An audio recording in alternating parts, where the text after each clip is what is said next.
नमस्कार। श्री गणेशाय नमः। श्री माँ सरस्वती नमः। श्री पार्वती पतये हर हर महादेव नमः। श्री वासुदेवाय नमः। श्रीमद् भगवद गीता महापुराण नमः।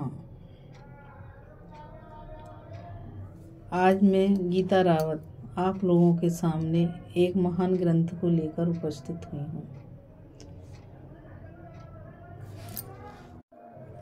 जिसका की नाम श्रीमद् भगवद गीता है।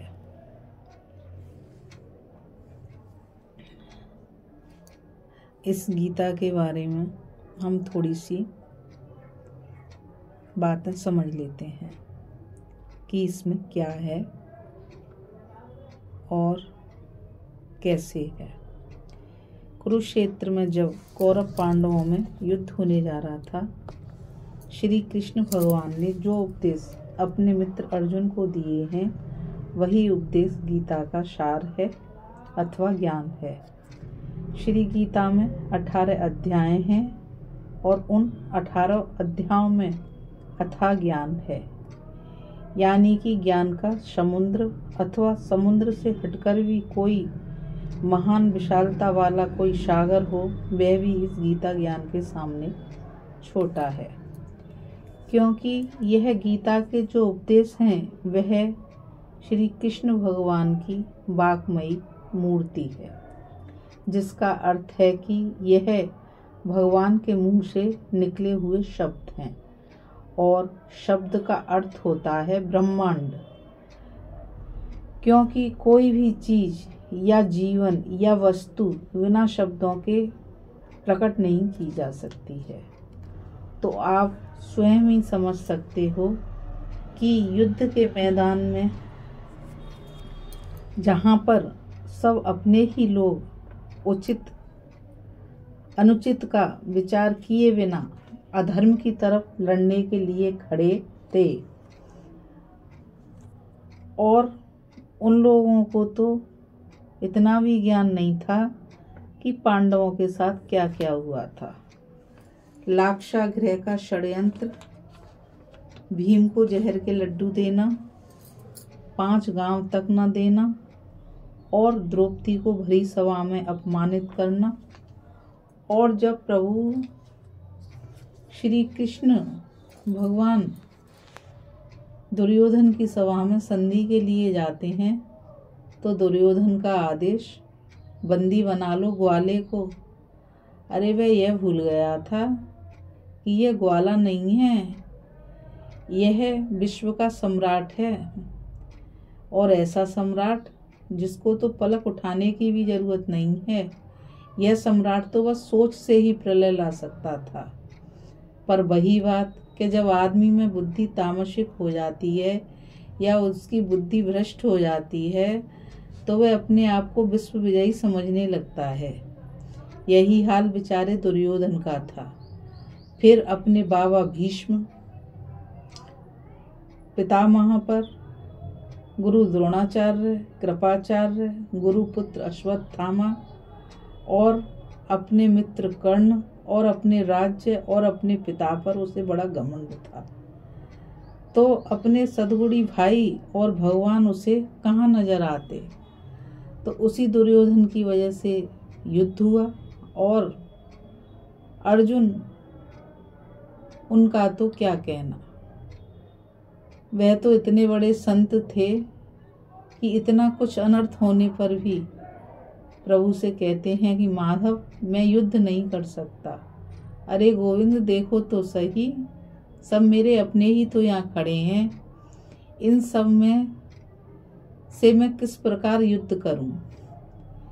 कोई मेरे बाबा हैं, किसी ने मुझे गोद में खिलाया है, कोई मेरे गुरु हैं और उन्होंने मुझे शिक्षा दी है। कोई फायदा नहीं प्रभु, इससे अच्छा तो यह है कि मैं साधु बन जाऊं और भीख मांगकर अपना जीवन यापन करूं। मैं मेरे लिए ज़्यादा अच्छा है। कम से कम मैं पाप से तो बचूंगा, क्योंकि मैं अपने बुजुर्गों को मारूंगा या अपने परिवार को मारूंगा तो मुझे पाप लगेगा। और इन सबको मारने के बाद में जो मेरे परिवार में या इस जो लड़ने आए हैं यहाँ पर, इनके परिवारों में जो वर्ण संकर फैलेगा, स्त्रियां विधवा हो जाएंगी, बच्चे अनाथ हो जाएंगे, चारों तरफ दूषित माहौल हो जाएगा, उस सब का जिम्मेदार मैं होऊंगा। तो इस युद्ध को मैं अच्छा नहीं मानता। जब मैं इस चीज को अच्छा नहीं मानता तो मैं युद्ध भी नहीं करना चाहता। यह कहने के बाद में श्री अर्जुन कृष्ण भगवान से इस बात को कहकर रथ के पिछले भाग में जाकर बैठ जाते हैं। जब अर्जुन रथ के पीछे जाके बैठ जाते हैं तो जो भगवान उनको समझाते हैं कि क्या सही है क्या गलत है, इस समय तू युद्ध में खड़ा हुआ है, तेरे लिए क्या करना अच्छा रहेगा, वो सारी ही बातें जो प्रभु ने अपने मित्र को उस कुरुक्षेत्र के मैदान में समझाई हैं, वही गीता का सार बनी है। वह बातें जो गीता का सार हैं वह संसार का भी सार हैं। उन बातों में जीवन को जीने की कला है, जीवन में संयम रखने की कला है, और चाहे दुख हो चाहे सुख हो उसको सही तरीके से अड़िग होकर सहने की और उस समय से निकलने की भी कला है। तो चलिए, मैं गीता रावत और आप सब लोग जहाँ पर ये प्रभु की बाणमयी वाणी की ज्ञान गंगा बह रही है वहाँ पर चलते हैं और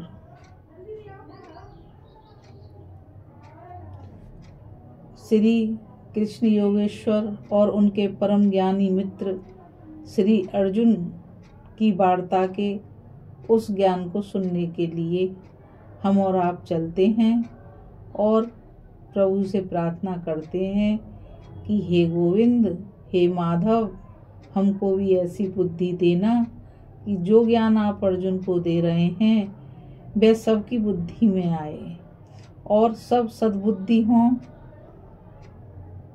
और सद्बुद्धि होने पर यह संसार श्री कृष्ण में हो जाए और हम जहाँ देखें वहाँ पर वो हमारे मन को मोहने वाले गोविंद ही गोविंद नजर आए।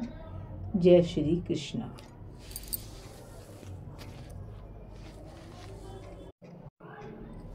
अब श्री गीता जी के बारे में कुछ बातें समझ लें कि इसमें क्या बताया गया है। भगवान कृष्ण जी ने युद्ध शुरू होने से पहले जो उपदेश दिए थे, जिसमें उन्होंने धर्म का स्वरूप, कर्म का स्वरूप और ज्ञान के बारे में बताया है, जो कि श्री गीता जी में 18 अध्याय और 700 श्लोक में है। मतलब जितना भी ज्ञान है गीता जी में वो 18 अध्याय हैं और उन 18 अध्याय में 700 श्लोक हैं। गीता जी में जीवन को जीने की कला और दुख और सुख में समान भाव से स्थिर रहने की कला है। गीता जी में जो सबसे ज्यादा किसी बात पर बल दिया गया है तो वह कर्म पर दिया गया है। भगवान कहते हैं कि हे पार्थ, तू तो केवल कर्म कर, फल की इच्छा मत कर, फल तो मैं देता हूँ। इस बात से यह बात स्पष्ट है कि हम जो भी कर्म करेंगे उसका वैसा ही फल हमको मिलेगा। हम यदि अच्छा कर्म करेंगे तो हमको अच्छा फल मिलेगा, और यदि हम गलत कर्म करेंगे तो हमको गलत कर्म का गलत फल मिलेगा। दूसरी बात, गीता जी में आत्मा और परमात्मा के बारे में विशद चर्चा है। इसमें भगवान ने स्वयं कहा है कि मैं हर प्राणी के अंदर आत्मा के रूप में विराजमान हूँ। प्रत्येक प्राणी मेरा ही अंश रूप है। गीता जी में सबसे बड़ी बात तो यह है कि वह प्रत्येक प्राणी को जीवन जीना सिखाती है कि जीवन में धर्म कैसे हो, कर्म कैसे हो और जीवन में संतुलन कैसे बना रहे। यह सारी ज्ञान की बातें हमें इस ग्रंथ में मनन करने, श्रवण करने तथा जीवन में अपने जीवन में उतारने के लिए मिलेंगे। तो चलिए आप और हम इस श्रीमद् भगवद गीता महापुराण में चलते हैं और भगवान से प्रार्थना करते हैं कि हे गोविंद, जिस तरह से आपने अपने मित्र के सिर पर हाथ रखा, उनके रथ के सारथी बने, उसी प्रकार जो हमारे जीवन की यात्रा है और जो हमारे जीवन का रथ है, उस रथ के आप सारथी बने और जो हमारी यह बुद्धि है, उस बुद्धि को सही दिशा दें और हमारे रथ को सन्मार्ग पर ले जाएं और वह सन्मार्ग की यात्रा इस प्रकार हो प्रभु कि वहाँ पर सिर्फ आपके चरण हों और आपके चरणों में हमारी सद्गति हो।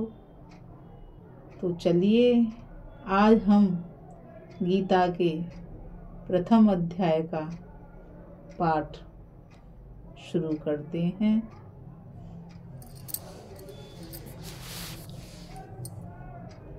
गीता के प्रथम अध्याय का नाम अर्जुन विषाद योग है।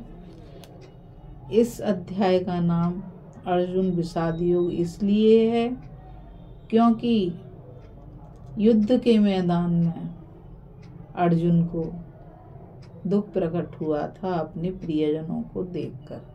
तो चलते हैं किस प्रकार अर्जुन जी को शोक हुआ और भगवान ने उनके शोक को किस प्रकार से दूर किया। तो भगवान से आप लोग भी प्रार्थना करिए कि आपको भी ऐसी बुद्धि मिले कि इसे मोबाइल से सुनने के माध्यम से भी आप लोग समझ सकें, क्योंकि इस ग्रंथ की कोई भी सीमा नहीं है कि हम कहें कि आप समझ लोगे या हम समझ लेंगे। यह ग्रंथ बहुत विराट है और ये श्री माधव का ही स्वरूप है, इसलिए इसको समझने के लिए हम लोगों को एकाग्रचित होना पड़ेगा और प्रभु की वाणी को समझना पड़ेगा। और प्रभु की वाणी को समझने के लिए हमारी बुद्धि को स्थिर रहना बहुत जरूरी है। इसलिए मैं आपसे यही कहूँगी कि आप जब कभी भी इसको सुने तो शांति में बैठ कर सुने, समझने की कोशिश करें। ऐसा नहीं कि इसको चला के रख दें और इसको समझने की कोशिश ना करें। जय श्री कृष्ण। बोल राधा रानी की जय।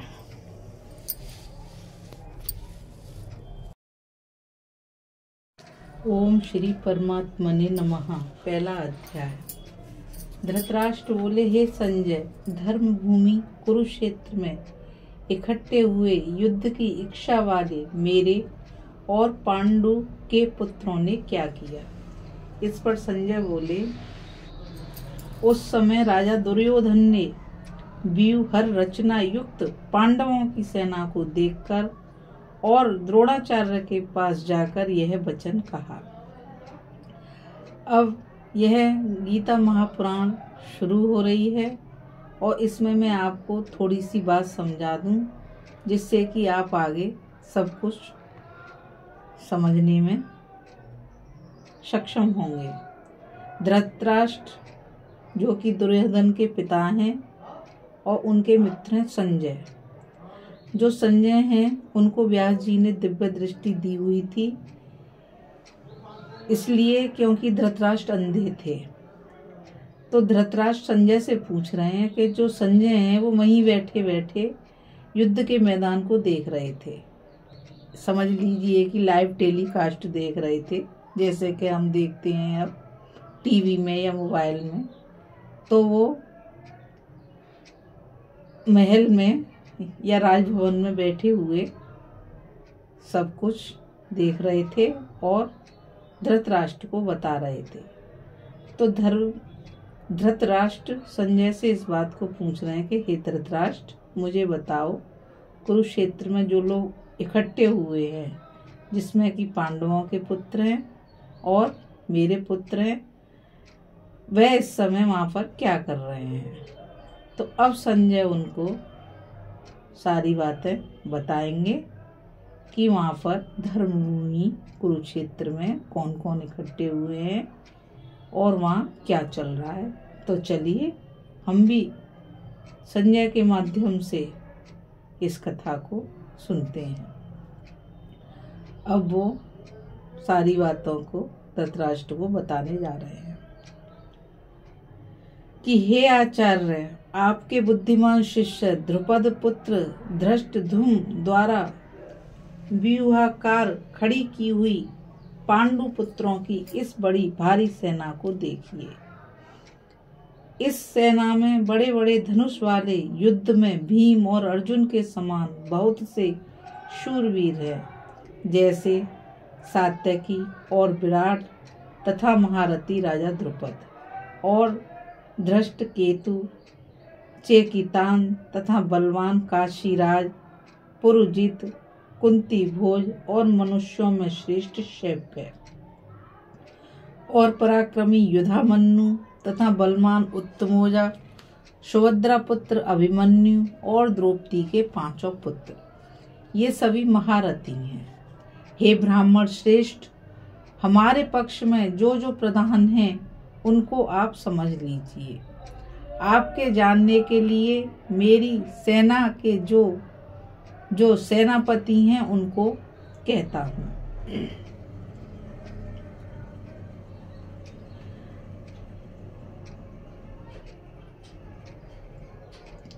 एक तो स्वयं आप और पितामह भीष्म तथा कर्ण और संग्राम विजयी कृपाचार्य तथा वैसे ही अश्वत्थामा, विकर्ण और सोमदत्त का पुत्र भूरिश्रवा तथा और भी बहुत से शूरवीर, अनेक प्रकार के शस्त्र अस्त्रों से युक्त, मेरे लिए जीवन की आशा को त्यागने वाले, सब के सब युद्ध में चतुर हैं। आप समझ रहे होंगे कि इसमें दुर्योधन अपने गुरु के पास जाकर सेना के बारे में, गुरु मतलब द्रोणाचार्य जी के पास जाकर उनको ये बता रहे हैं कि इस युद्ध में हमारी तरफ से कौन कौन युद्ध करने के लिए आया है।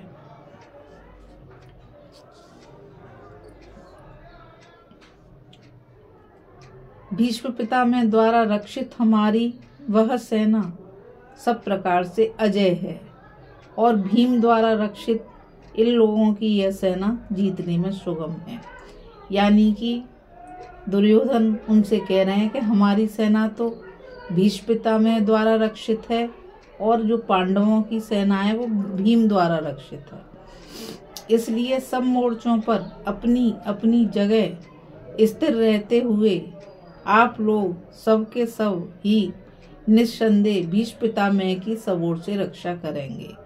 यानी कि दुर्योधन को इस बात का भय है कि उधर चाहे भीम की ही उसमें संरक्षण में है सेना, लेकिन जो भीष्म पितामह हैं उनकी रक्षा हमको चारों तरफ से करनी चाहिए, क्योंकि दुर्योधन जानता था कि भीष्म पितामह को अमरता का वरदान है और वह बहुत अच्छी प्रकार से युद्ध कर सकते हैं। इसलिए वो कह रहा है कि भीष्म पितामह को हमको चारों तरफ से रक्षा करनी चाहिए।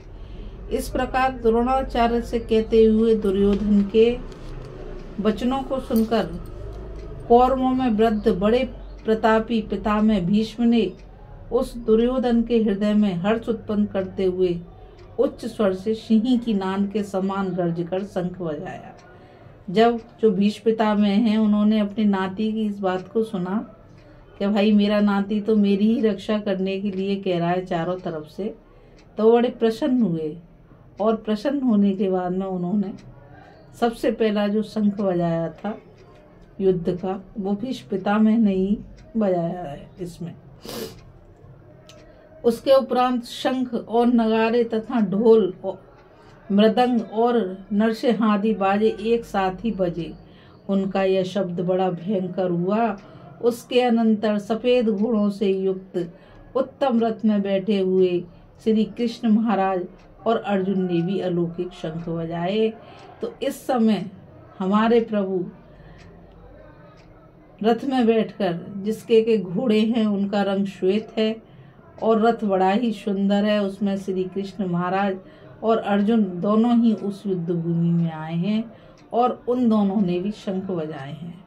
अब इस महापुराण को आप लोग अच्छे तरीके से सुनिए, जब ही आप समझ पाएंगे कि कौन ने कौन सा शंख बजाया और ये कथा आगे कैसे बढ़ी। उनमें श्री कृष्ण महाराज ने पांचजन्य नामक शंख और अर्जुन ने देवदत्त नामक शंख बजाया। भयानक कर्म वाले भीमसेन ने पौंडर नामक महाशंख बजाया। कुंती पुत्र राजा युधिष्ठिर ने अनंत विजय नामक नकुल और तथा सहदेव ने सुघोष और मणि पुष्पक नाम वाले शंख बजाए। श्रेष्ठ धनुष वाले काशीराज और महारथी शिखंडी और धृष्ट ध्रुम तथा राजा विराट और अजय सात्यकी तथा राजा द्रुपद और द्रौपदी के पांचों पुत्र और बड़ी भुजा वाले सुभद्रा पुत्र अभिमन्यु, इन सब ने हे राजन अलग अलग शंख बजाए। और उस भयानक शब्द ने आकाश और पृथ्वी को भी शब्दायमान करते हुए धृतराष्ट्र पुत्रों के हृदय विदीर्ण कर दिए। हे राजन, उसके उपरांत कपि ध्वज अर्जुन ने खड़े हुए धृतराष्ट्र पुत्रों को देखकर उस शस्त्र चलने की तैयारी के समय धनुष उठाकर हर्ष के श्री कृष्ण महाराज से यह वचन कहा, हे अच्युत, मेरे रथ को दोनों सेनाओं के बीच में खड़ा करिए, जब तक मैं इन स्थित हुए युद्ध की कामना वालों को अच्छी प्रकार देख लूं कि इस युद्ध रूप व्यापार में मुझे किन किन के साथ युद्ध करना योग्य है। दुर्बुद्धि दुर्योधन का युद्ध में कल्याण चाहने वाले जो ये राजा लोग इस सेना में आए हैं, उन युद्ध करने वालों को मैं देखूंगा। संजय बोले, हे धृतराष्ट्र, अर्जुन द्वारा इस प्रकार कहे हुए महाराज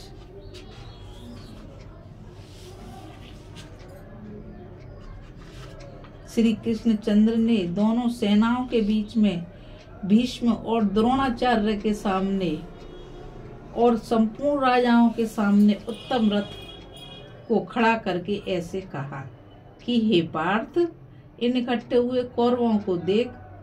उसके उपरांत प्रथापुत्र अर्जुन ने उन दोनों ही सेनाओं में स्थित हुए पिता के भाइयों को, पितामहों को, आचार्यों को, मामों को, भाइयों को, पुत्रों को, पुत्रों को तथा मित्रों को, ससुरों को, सुहृदयों को देखा। यहाँ पर श्री कृष्ण भगवान जो अर्जुन को प्रथापुत्र कह रहे हैं, प्रथापुत्र अर्जुन को नाम इसलिए दिया गया है कि प्रथा माने निंद्रा होती है, यानी कि नींद। और अर्जुन एक ऐसे योगी थे कि उन्होंने नींद पर भी विजय पा ली थी, यानी कि वो पूरे योग साधना में इतने प्रबल थे या इतनी उनकी उस पर पकड़ थी कि उन्होंने नींद को भी जीत लिया था कि नींद भी उनकी इच्छा के बिना उनके पास नहीं आ सकती थी। इसलिए उनका नाम इस गीता सार में प्रथापुत्र भी है। इस प्रकार उन खड़े हुए संपूर्ण बंधुओं को देखकर वे अत्यंत करुणा से युक्त हुए। कुंती पुत्र अर्जुन शोक करते हुए बोले कि हे कृष्ण, इस युद्ध की इच्छा वाले खड़े हुए स्वजन समुदाय को देखकर मेरे अंग शिथिल हुए जाते हैं और मेरा मुख भी सूखा जाता है और मेरे शरीर में कंप तथा रोमांच होता है तथा हाथ से गांडीव धनुष गिरता है और मेरी त्वचा भी बहुत जलती है। तथा मेरा मन भ्रमित सा हो रहा है, इसलिए मैं खड़ा रहने में भी समर्थ नहीं हूँ। हे केशव, लक्षणों को भी विपरीत ही देखता हूँ तथा युद्ध में अपने कुल को मारकर कल्याण भी नहीं देखता। हे कृष्ण, मैं विजय नहीं चाहता और राज्य तथा सुखों को भी नहीं चाहता। हे गोविंद, हमें राज्य से क्या प्रयोजन है अथवा भोगों से और जीवन से भी क्या प्रयोजन है, क्योंकि हमें जिनके लिए राज्य भोग और सुखाधिक इच्छित हैं वे ही ये सब धन और जीवन की आशा को त्याग कर युद्ध में खड़े हैं। जो कि गुरुजन, ताऊ, चाचे, लड़के और वैसे ही दादा, मामा, ससुर, पोते, साले और भी संबंधी लोग हैं। यहाँ पर अर्जुन श्री भगवान से कह रहे हैं कि भगवान ये बताओ, इस युद्ध को करने से लाभ क्या है। जब आदमी कहीं से युद्ध जीतता है तो वो अपने परिवार के साथ खुशियां मनाता है कि राज्य जीता, कि धन जीता, कि हमने बहुत कुछ जीता। लेकिन यहाँ पर तो सब अपने ही खड़े हैं। जब यही लोग नहीं रहेंगे तो फिर ऐसे राज्य से मुझे क्या मिलेगा, आप ये बताइए। तो ये बात अर्जुन श्री कृष्ण महाराज से कह रहे हैं।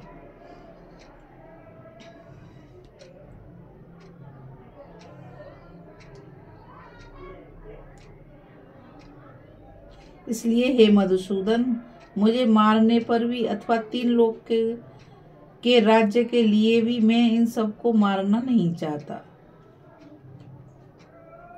फिर पृथ्वी के लिए तो कहना ही क्या है। अर्जुन कह रहे हैं 3 लोक का राज्य मिले फिर भी नहीं मारूंगा, तो फिर इस पृथ्वी के लिए तो मैं क्या कहूँगा आपसे। हे जनार्दन, धृतराष्ट्र के पुत्रों को मारकर भी हमें क्या प्रसन्नता होगी। इन आताताइयों को मारकर तो हमें पाप ही लगेगा। इसलिए हे माधव,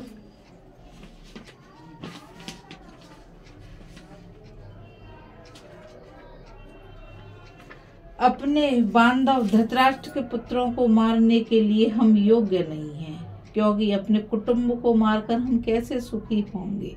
यद्यपि लोभ से भ्रष्ट चित्त हुए ये लोग कुल के नाशकृत दोष को और मित्रों के साथ विरोध करने में पाप को नहीं देख सकते हैं, परंतु हे जनार्दन, कुल के नाश करने से होते हुए दोष को जानने वाले हम लोगों को इस पाप से हटने के लिए क्यों विचार नहीं करना चाहिए। यहाँ पर अर्जुन कह रहे हैं कि हे भगवान, ये बताइए कि जो धृतराष्ट्र के पुत्र है ये तो बुद्धिहीन है, ये तो कुछ नहीं देख रहे कि इस युद्ध से कितनी हानि होने वाली है, कितना लाभ होने वाला है। लेकिन हम तो इस चीज को देख रहे हैं और इसके दोष को भी देख रहे हैं कि इससे क्या क्या दोष उत्पन्न हो जाएंगे। तो फिर ये बताइए कि इस युद्ध को करने से फायदा क्या है। तो इस युद्ध से हटने का ही विचार हमारे लिए अति उत्तम है, ऐसा कह रहे हैं अर्जुन श्री भगवान से। क्योंकि कुल के नाश होने से सनातन धर्म, कुल धर्म नष्ट हो जाते हैं। धर्म के नाश होने से संपूर्ण कुल को पाप भी बहुत दबा लेता है। तथा हे कृष्ण, पाप के अधिक बढ़ जाने से कुल की स्त्रियां दूषित हो जाती हैं। और हे वाष्णे, स्त्रियों के दूषित होने पर वर्ण संकर उत्पन्न होता है और वह वर्ण संकर कुल घातियों को और कुल को नरक में ले जाने के लिए ही होता है।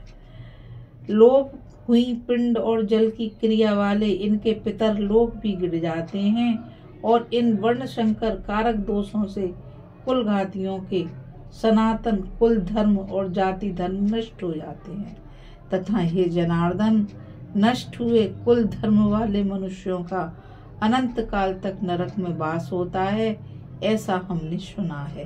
अहो शोक है कि हम लोग बुद्धिमान होकर भी महान पाप करने को तैयार हुए हैं। जो कि राज्य और सुख के लोभ से अपने कुल को मारने के लिए उद्यत हुए हैं। यदि मुझ शस्त्र रहित न सामना करने वाले को शस्त्रधारी धृतराष्ट्र के पुत्र रथ रण में मारें तो वह मारना भी मेरे लिए अति कल्याणकारक होगा। संजय बोले, रणभूमि में शोक से उद्विग्न मन वाले अर्जुन इस प्रकार कहकर बाण सहित धनुष को त्याग कर रथ के पिछले भाग में बैठ गए।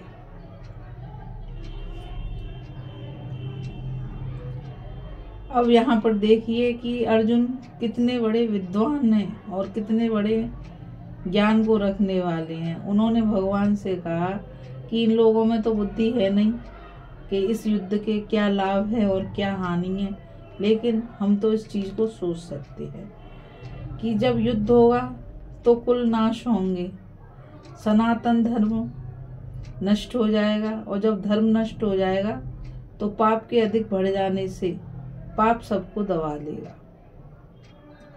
और यहाँ पर स्त्रियों के लिए प्रभु ने बहुत ही अच्छी बात कही है कि कुल की स्त्रियां दूषित हो जाएंगी। तो इस बात से ये है कि जो पहला परिवार में मूल मंत्र होता है वो स्त्रियों का होता है कि स्त्रियां ही पूरे परिवार को बांधकर और संभाल कर आगे ले जा सकती हैं। तो यहाँ पर प्रभु कह रहे हैं कि जब लोग मर जाएंगे, पाप अधिक बढ़ जाएगा, तो स्त्रियां भी दूषित हो जाएंगी कि भाई, और स्त्रियों के दूषित होने पर वर्ण संकर उत्पन्न होगा कि कहीं किसी की शादी किसी कहीं हो रही है, कोई व्यवस्था है, कोई संरक्षण वाला नहीं है। और जब स्त्रियां दूषित हो जाएंगी तो वर्ण संकर होगा।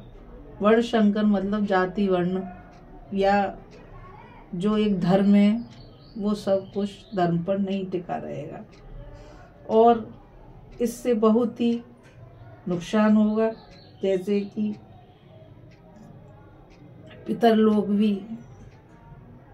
पितरलोक से गिर जाएंगे और सारे धर्म नष्ट हो जाएंगे, और इस युद्ध को करने से कोई फायदा नहीं है। ऐसा कहने के बाद में अर्जुन रथ के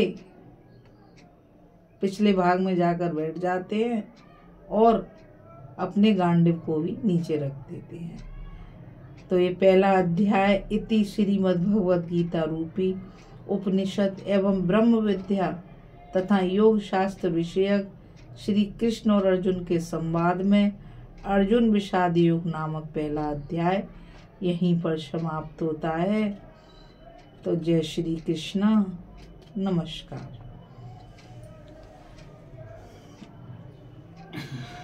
अब मैं आप लोगों से यही कहूँगी कि इस गीता शास्त्र को आपको बड़े ध्यान से सुनना पड़ेगा और समझना पड़ेगा, यह तभी समझ में आएगा। क्योंकि जिस प्रकार मैंने आज एक दो बातें इस पाठ को बीच बीच में रोक कर बताई हैं, शायद मैं आगे ना बता पाऊँ, क्योंकि जब मैं पाठ करूँगी तो मेरा भी ध्यान इन बातों को बताने में हटेगा। तो आप खुद समझेंगे कि इसको बड़े अच्छे तरीके से गहन चिंतन करेंगे सुनने के बाद में, तभी ये आपकी समझ में आएगा और पूरे तरीके से आपको इससे फायदा मिलेगा, ज्ञान मिलेगा। तो यही कोशिश करिएगा कि इसको बार बार सुनें और बार बार सुनकर समझने की कोशिश करें। और मुझ पर कोई गलती हो गई हो इसमें पहला ही अध्याय, तो मैं भगवान से क्षमा प्रार्थी हूँ कि मुझे क्षमा करें, और कल हम दूसरे अध्याय की तरफ चलेंगे। जय श्री कृष्ण, राधे राधे। अब मैं आपसे यही कहूँगी कि आप सब इस चैनल को लाइक करें, शेयर करें और सब्सक्राइब करें कि ऐसा अद्भुत ज्ञान आपके लाइक, शेयर और सब्सक्राइब से और लोगों तक पहुंचेगा और लोग भी इस ज्ञान में सम्मिलित होंगे। तो ये भी एक बहुत अच्छी बात है कि ज़्यादा से ज़्यादा लोग इस ज्ञान को पा सकेंगे।